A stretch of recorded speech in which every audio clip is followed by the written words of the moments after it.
this conversation was actually the perfect segue into our last and final cause, which is stress. So with all these amazing takeaways, let's just talk about stress and how stress causes your PCOS, right? So when we talk about masculinizing hormones or androgens that are the culprit in your PCOS, understand that they are not just made in your ovary. They can also be made on the little gland, which is your adrenal gland, which is sitting on top of your kidney. It's a tiny triangle that sits on top of your kidney. The androgens that are made from both of these glands are different. So if the androgen has originated from your ovary, it's likely to be testosterone or dihydrotestosterone. If it's come from your adrenal gland, it's likely to be something called dihydroepiandrosterone.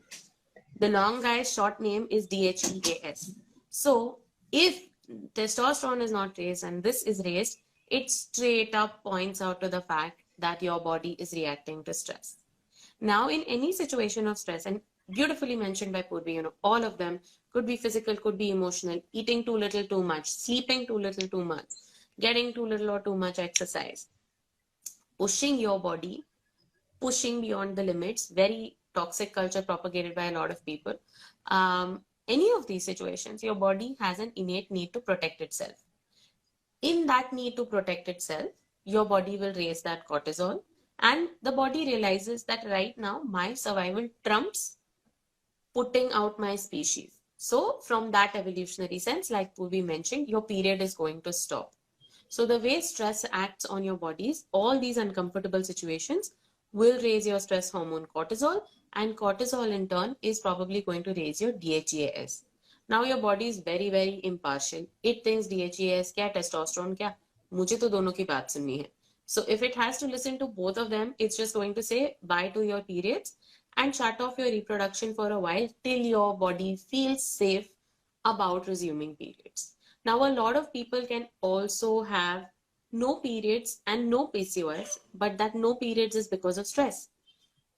So it's important to understand if the stress has caused an entire PCOS or if it's just blocked your periods for the time being, which like short-term extreme stress can do, which a lot of people after COVID experienced. But again, after my long speech, I'm going to move on to Ankita. Ankita, any symptoms of stress or any lab tests that you want to tell us about? Yeah. So as you mentioned about the culprits of stress hormone, the testosterone, dihydrotestosterone, and DHEAs. So we can definitely do these levels in your blood to find out which one is raised. So that we can obviously classify and understand better that which like what the treatment should be. There is also another test which is called as serum free testosterone. So this free testosterone is just lying around in the blood without any protein. So it is free to do any actions it has to do, and which it does by giving you acne, giving you facial hair, giving you hair loss, etc. So which is why it is important that you understand that why these blood tests are done. Okay, first thing, if the levels are too raised, obviously the treatment will differ. You might be put on some tablets, anti-androgen tablets, which will be specific for that testosterone. You have to take them for a specific period of time, as mentioned by your doctor, to make the levels come down. Okay, first, because if they are too high, then you have to take medications to let the levels fall down to normal, and then you can maintain it by lifestyle modification, reducing your stress, managing your sleep well, and looking at the factor which was first causing the stress. Okay, and then you can obviously have regular symptoms after that, right? So these are one of the thing. And as Renuka beautifully mentioned, that even if you don't have PCOS and if you have stress, it is going to affect your periods. Okay, so it is so as we can see that if someone is under exam stress, or someone is under, as I was under my residency stress, I didn't have had my periods for 3 months in a consecutively, because I was under too much stress. I don't have PCOS. Okay, so which is why it is important that you need to eliminate the stress factor, work upon that, and obviously if the stress will reduce, the stress hormone will come back to normal, and your body will understand that now you are fine to do all the other activities as well, apart from the essential activities, your brain, your heart, your lung, and then it will also function. Your periods will come back to normal. So it is very, very essential to look at the stress levels as well. Yeah, I'm sorry if the connection paused for a little bit, but this was like put so well, right?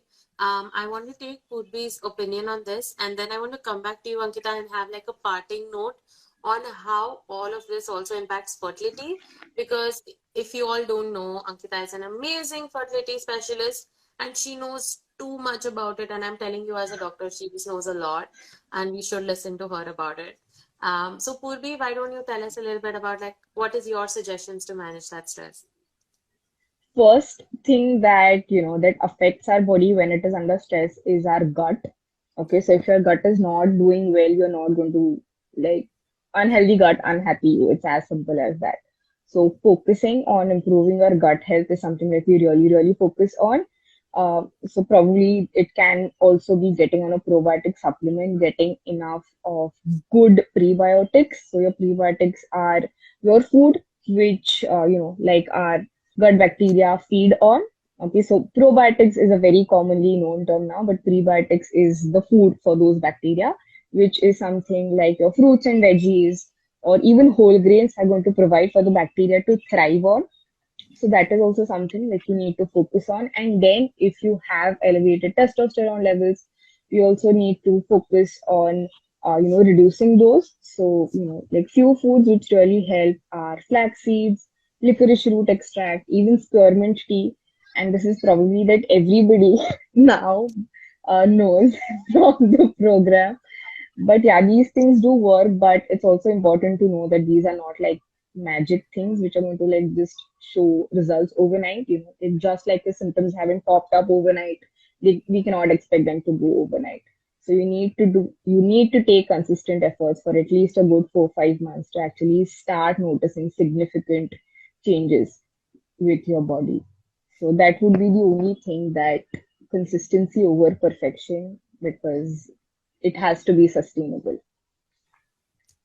Purvi is dropping t-shirt codes in the live, which I love. Consistency over perfection, people.